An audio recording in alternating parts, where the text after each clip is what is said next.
এ মা, তোমার হাতে ছিদ্র কেন? ডাক্তার সাহেবকে মা উত্তর দেই, আমি এই সন্তান, যে দুধের যে সন্তান আছে, এই সন্তানকে বাঁচানোর জন্য আমি সন্তান যখন দুধের তৃষ্ণায় যখন কান্না করছে, আমার 2 বাড়ে দুধ ছিল। প্রথমে এই বাড়ের মধ্যে, এই বাড়ের যে দুধের যে মুখ আছে, মুখের মধ্যে সন্তানের মুখ লাগিয়ে সন্তান দুধ খেয়েছে। এই দুধ যখন শেষ হয়ে যায়, আরেক বাড়ির যে দুধ আছে এই দুধের মধ্যে আমি লাগাই দিই। 2টা দুধ শেষ হয়ে যায়। 2টা দুধ যখন শেষ হয়ে যায়, সন্তান কান্না করতেছে, দুধের জন্য তৃষ্ণায় কান্না করতেছে। সন্তান বলে, আম্মু আমাকে দুধ দাও, আম্মু আমাকে দুধ দাও। এই বলে বলে যখন সন্তান যখন কান্না করে, এই সন্তানকে বাঁচানোর জন্য আমি কোনো উপায় পাচ্ছি না, কারণ তো কোনো খাদ্যদ্রব্য আমার কাছে নাই। এই সন্তানকে বাঁচানোর জন্য আমি প্রথমে এই যে আঙ্গুল আছে, আঙ্গুলের মধ্যে দাঁত দিয়ে আঘাত করলাম। আঘাত করে দাঁত দিয়ে ফেটে এই ছিদ্র করে আঙ্গুলের যে মাথা আছে, মাথাটা সন্তানের চেহারার মধ্যে যে মুখ আছে, মুখের মধ্যে ঢুকায়া দিলাম। মুখের মধ্যে যখন ঢুকায় দিই, সন্তান এখান থেকে সুস্থে সুস্থে যত রক্ত আছে সব রক্ত খেয়ে ফেললো। সন্তান আবার বলতেছে, আম্মু আমি দুধ খাবো। সন্তান দুধের জন্য কান্না করতেছে। আবার এই আঙ্গুলের মধ্যে আমি ছিদ্র করলাম, আঙ্গুলটা আমি ঢুকায় দিলাম। এইভাবে 10টা আঙ্গুল থেকে 8টা আঙ্গুল আমি সন্তানের জন্য বিলীন করে দিলাম। ও যুবক ভাই, ও সরণদ্বীপ এলাকার মুসলমান, এই সন্তানের মা বলতেছেন, আমি সন্তানের জন্য 10টা আঙ্গুল থেকে 8টা আঙ্গুল ছিদ্র করলাম শুধুমাত্র সন্তানকে বাঁচানোর জন্য। ও যুবক ভাই, আজকে আপনি এই বইয়ের প্রেমের মধ্যে আবদ্ধ হয়ে সন্তান আপনি ঘর থেকে মাকে তাড়িয়ে দিচ্ছেন। আরে আফসোস, এই যে কিছুদিন আগে গত সপ্তাহের একটা ঘটনা, হাটহাজারী এলাকার ঘটনা। বাবা মারা গেছে, বাবা 2টা বিবাহ করেছে। প্রথম যে বিবাহ করেছে তার 5টা সন্তান আছে, দ্বিতীয় যে বিবাহ করেছে তার 3টা সন্তান আছে। বাবা যখন মৃত্যুবরণ করেছেন, বাবাকে দাফন করার জন্য, জানাজা সম্পূর্ণ করার জন্য বাসায় আনলেন। প্রথম ঘরের যে সন্তান আছে, এই সন্তানগুলা সবাই উপস্থিত হয়া লাশের যে গাড়ি আছে, এই লাশের গাড়ির চতুর্দিকে দাঁড়ায় বলতেছে, বাবাকে কবরে দাফন করতে দেব না আমরা। কেন দেবে না? সাংবাদিক ভাইরা জিজ্ঞেস করেছে, কেন দেবে না? জিজ্ঞেসের মধ্যে উত্তর দিচ্ছে, তারা বলতেছে, আমাদের যে সম্পদ আছে, এই সম্পদ আমাকে না দেওয়া পর্যন্ত বাবাকে দাফন করতে দেব না। আমাদের যে পাওনা সম্পদ আছে, এই সম্পদ না দেওয়া পর্যন্ত আমাদের দেব না আমি। তারা হাজরিন, পর্যায়ক্রমে 40 ঘন্টা পরে বাবাকে দাফন করেছে, একটা মীমাংসার মাধ্যমে বাবাকে দাফন করেছে। আজকে দেখেন সমাজের মধ্যে, আমাদের সমাজে এরকম প্রচলন। আলোচনার শুরুতে যে হাদিস পাঠ করেছি, রাসূল হুদা সাল্লাল্লাহু আলাইহি ওয়াসাল্লাম হাদিসের মধ্যে বলেন, দুনিয়ার মধ্যে যত কবিরা গুনাহ আছে, এর মধ্যে সবচেয়ে 1 নম্বরের কবিরা গুনাহ হলো আল্লাহ রাব্বুল আলামিনের সাথে শিরিক করা। এটা হলো 1 নম্বরের কবিরা গুনাহ। 2 নম্বর পর্যায়ে যে গুনাহ বলেছেন রাসূলুল্লাহ সাল্লাল্লাহু আলাইহি ওয়াসাল্লাম, সেই গুনাহ হলো মা বাবার নাফরমানি করা, মা বাবার অবাধ্য হওয়া।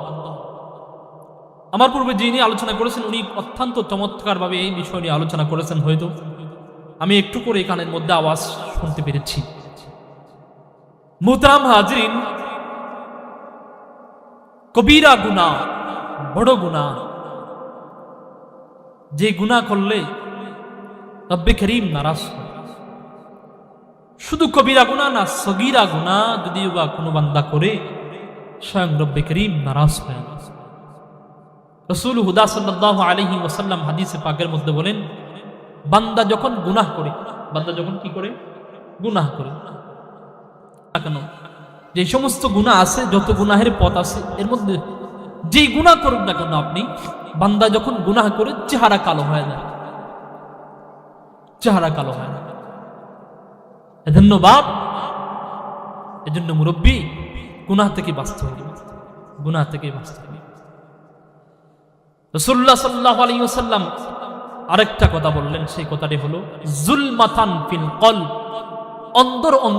অন্তর অন্ধকার হয়ে যায়। কলব যেটা আছে এটা অন্ধকার হয়ে যায়। বান্দা যখন গুনাহ করে কলব অন্ধকার হয়ে যায়, কলব অন্ধকার হয়ে যায়। এই জন্য বাপ গুনাহ করা যাবে না, গুনাহ থেকে বাঁচতে হবে, গুনাহ মুক্ত জীবন করতে হবে। আজকে আমি সমাজের মধ্যে থাকি, মুসলমান হিসেবে পরিচয় দিই, কিন্তু আমার মুখে দাড়ি নাই। কি নাই বাপ? দাড়ি নাই।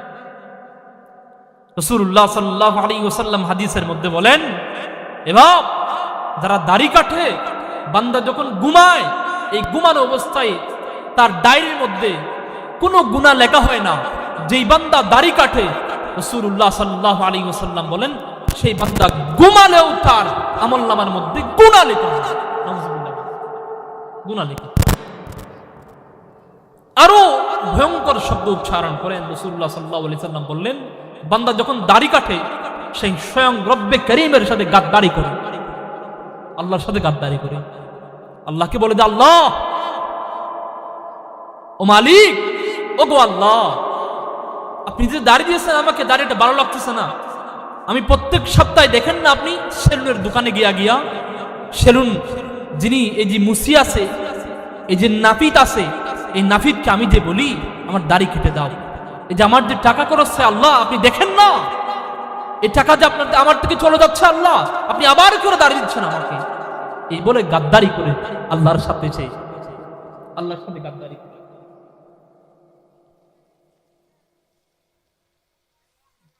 যত কিতাব আছে দুনিয়ার মধ্যে, কোরআন হাদিস ছাড়া আর যত কিতাব আছে, মানুষের লিখিত যত কিতাব আছে, এই সমস্ত কোন কিতাবের মধ্যে আপনি ডকুমেন্ট দিয়ে দিতে পারবেন না দাড়ি না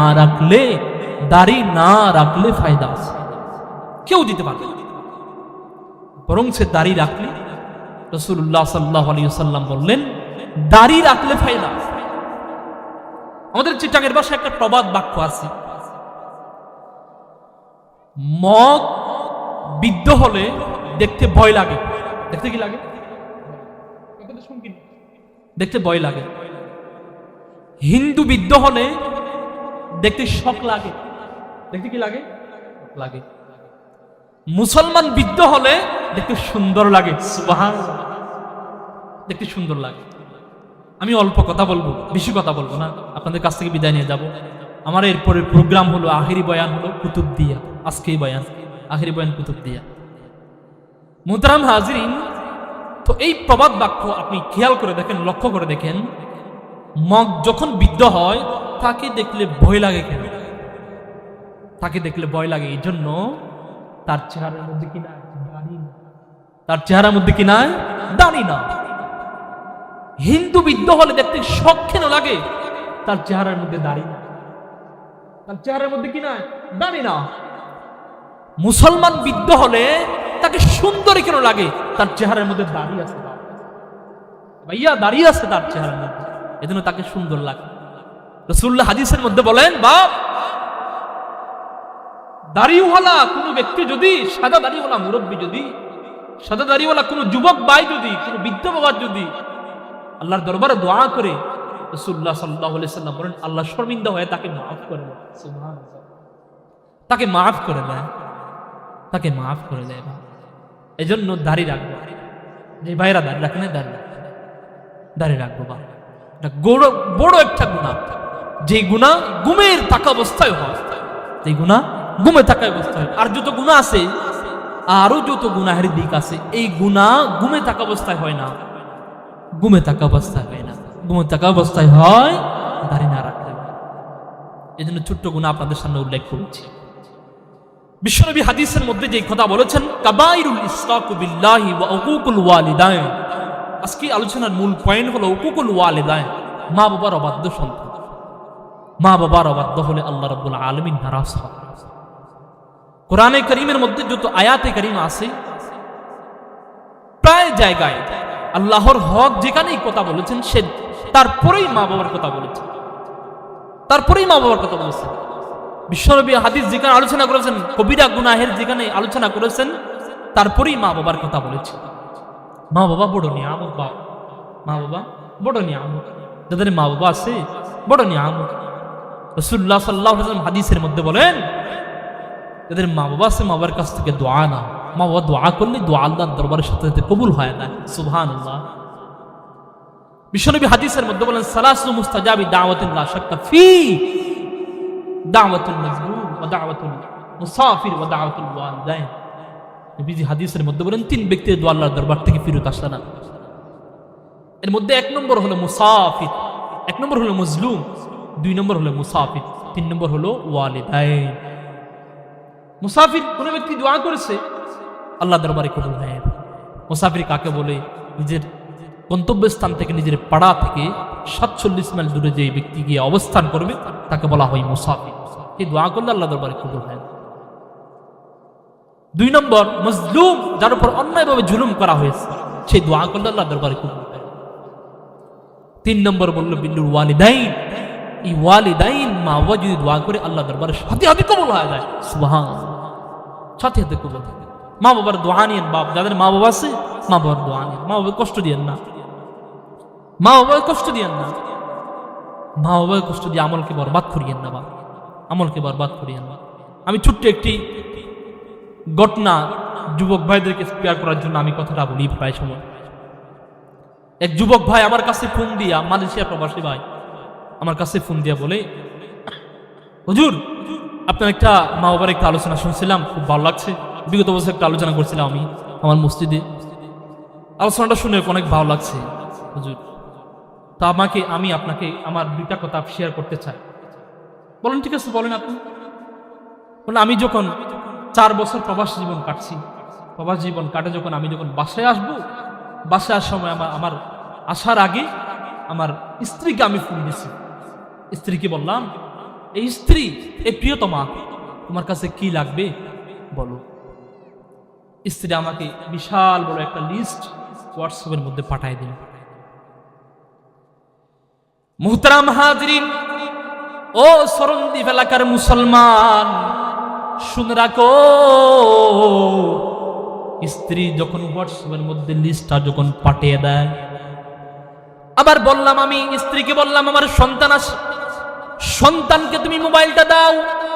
সন্তানকেও মোবাইলটা দিল। সন্তান বাবার সাথে হাসি মনে কথা বলতেছে, বাবাকে বলতেছেন, বাবা আজকে 4টা বছর হয়ে গেছে আপনাকে দেখতেছি না বাবা, আপনি আসবেন, আমি অনেক খুশি হয়েছি বাবা, আপনি আসবেন, আপনাকে জড়িয়ে ধরে আপনার কুলে উঠবো, আপনাকে দেখে একটু আপনাকে জড়িয়ে ধরে আমি চুমু দেব বাবা, আমার খুব ভালো লাগতেছে বাবা, আপনি আসার কথা শুনি। সন্তানকে বলতেছে, বাবা বলতেছে, এ বাবা তোমার জন্য আমি মালয়েশিয়া থেকে আমি কি নিয়ে আসবো। বাবাকে সন্তান বলল, আব্বা আমার জন্য এমন জিনিস নিয়ে আসবেন, একটা লিস্ট করে আমি আপনার হোয়াটসঅ্যাপে দিয়ে দেব, আপনি আসার আগে এই জিনিসগুলা কিনে নিয়ে আমার বাসার মধ্যে নিয়ে আসবেন, আসার সাথে সাথে নিয়ে আসবেন আপনি বাসার মধ্যে। সন্তানও লিস্ট পাঠায়া দিল একটা। এরপরে স্ত্রীকে বলেন, আমার বাবা আছে কিনা বাসার মধ্যে, বাবাকে দাও। বাবাকে যখন মোবাইলটা যখন দেয়, মোবাইল বাবা হাতে নিয়ে সামনে ছবি দেখতেছে, সন্তানকে দেখতেছে। সন্তান বাবাকে বলে, বাবা আপনাদের দোয়ার বরকতে বাবা আমি কোটিপতি হয়ে গেছি, আপনার দোয়ার বরকতে আমি বড় ধনী হয়ে গেছি, আজকে 2-4টা গাড়ির মালিক হয়েছি বাবা, বড় টাকাওয়ালা হয়ে গেছি বাবা, আপনি আমাকে রক্ত ক্ষয় করে গাম মাটির মধ্যে, মাথার গাম মাটির মধ্যে ফেলে আমাকে সৌদি আরব পাঠিয়েছেন, দুবাই পাঠিয়েছেন, মালয়েশিয়া পাঠিয়েছেন বাবা, এখানে টাকা ইনকাম করে আমি বড় লোক হয়ে গেছি বাবা। ও বাবা আমি আজকে 4টা বছর হয়ে গেছে, 4 বছর পরে আমি দেশের দিকে পদার্পণ করব, দেশের মধ্যে আসবো বাবা, আপনার জন্য কি আনতে পারি বাবা একটু আপনি বলেন না। বাবা বলতেছে, এ সন্তান তোমার থেকে আমার জন্য কিছু আনতে হবে না, তুমি যখন আসবা বাসার মধ্যে যখন আসবা, আসার সাথে সাথে তোমাকে জড়িয়ে ধরে একটা চুমু খাবো, এটার জন্য এটার অপেক্ষায় আছি বাবা। বাবা বলেছেন আমি তুমি আসো, তোমার সাথে জড়িয়ে ধরি, একটু চুমু খাবো, এটার জন্য আমি অপেক্ষা করতেছি বাবা। মুহতারাম হাজরিন, এরপরে স্ত্রীকে বললেন, স্ত্রী আমার মাকে মোবাইলটা দাও। মাকে যখন মোবাইল দেই, মা সন্তানকে দেখার সাথে সাথে কান্না করে দেয়। সন্তান বলেছে, মা আজকে অনেকটা দিন হয়ে গেছে মা, তোমাকে সরাসরি দেখতেছি না মা। তুমি কত কষ্ট করে আমাকে জন্ম দিয়েছো, কত কষ্ট করে তুমি না খেয়ে আমাকে খাওয়াইছ, শীতের দিনে তুমি আমাকে পেঁচিয়ে মুড়িয়ে বুকে নিয়ে ঘুমাইছো। ও মা, সেই বুকের মধ্যে আমি প্রস্তাব করে দিয়েছি। মা তোমার না অনেক কষ্ট হয়েছে মা, অনেক না কষ্ট হয়েছে। এ মা, আমি তোমাকে দেখার জন্য 4 বছর পরে মালয়েশিয়া থেকে দেশের মধ্যে আসবো মা। মা আমার মনে ইচ্ছা যাচ্ছে তোমার জন্য কি নিয়ে আসবো। মা বলতেছে, সন্তান তোমাকে অনেক বড় কষ্ট করে আমি লালন পালন করেছি সন্তান, তোমার যত চাওনা পাওনা আছে চাওনা পাওনা আমার প্রয়োজন নাই। বাপ, এই সন্তান তুমি যখন বাসায় আসবা, আমার মানিক যখন বাসায় আসবে, এই মানিক এসে যখন আমার পাশে যখন বসবে, আমি মানিককে দেখে যে 2 চোখ আছে, চোখ ভর্তি দেখে মনের মধ্যে অন্তরের মধ্যে যে তৃষ্ণা মিটাবো, এই তৃষ্ণার অপেক্ষায় আছি। সুবহান, এই অপেক্ষায় আছি, তোমার কিছু প্রয়োজন না। দেখেন, স্ত্রী লিস্ট পাঠিয়ে দিয়েছে, সন্তান লিস্ট পাঠিয়ে দিয়েছে, কিন্তু মা বাবা কি বললেন দেখেন। মা বাবা কি আপনি আজকে বিবাহ করে সুন্দর টনটরি এই যুবতী মেয়ের পিছনে পড়ে আজকে মা বাবাকে আপনি বাসা থেকে বাইরে করে দিচ্ছেন। আরে আফসোস, আরে আফসোস, যে মা আপনার জন্য কত কষ্ট করেছে। 2012 সনে একটা সিনের মধ্যে একটা প্লাবন হয়েছিল। এই প্লাবনের মধ্যে একটা মা সন্তানকে কত কষ্ট করছে দেখেন। একটা বিশাল বড় একটা 5 তলা একটা বিল্ডিং, সেই বিল্ডিং ধসে গেছে প্লাবনে। ওই প্লাবনের একেবারে নিচতলার মধ্যে একটা মা ছিল, একটা ছোট্ট একটা শিশু বাচ্চা ছিল।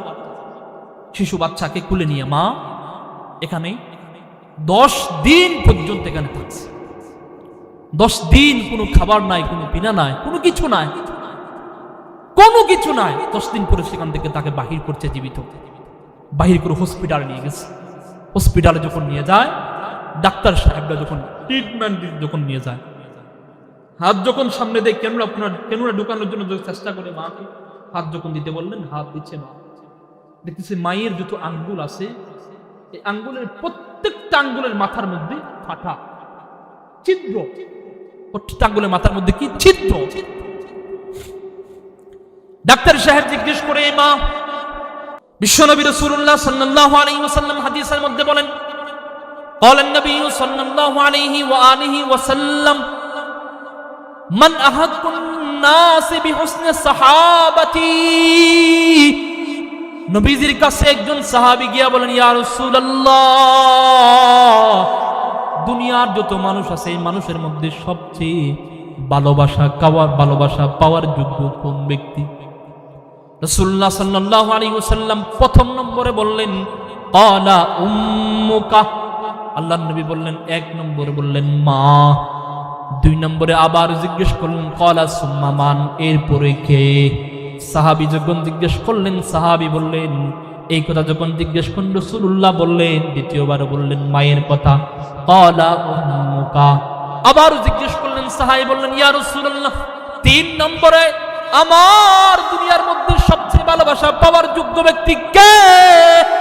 ও রাসূলুল্লাহ সাল্লাল্লাহু আলাইহি ওয়াসাল্লাম, নবীজি সাল্লাল্লাহু আলাইহি ওয়াসাল্লাম 3 নম্বরে বললেন, ক্বালা উম্মুকা, তোমার মা দুনিয়ার মধ্যে সবচেয়ে ভালোবাসা পাওয়ার যোগ্য। আল্লাহর নবীর কাছে আবার জিজ্ঞেস করলেন, ক্বালা সুম্মা মান, এরপরে ভালোবাসা পাওয়ার যোগ্য কে? নবীজি সাল্লাল্লাহু আলাইহি ওয়াসাল্লাম বললেন, ক্বালা আবুকা, তোমার বাবা। 4 নম্বরে বললেন বাবার কথা। 4 নম্বরে 3 বার নবীজি সাল্লাল্লাহু আলাইহি ওয়াসাল্লাম মায়ের কথা বলেছেন। বাপ 3 বার কেন বললেন?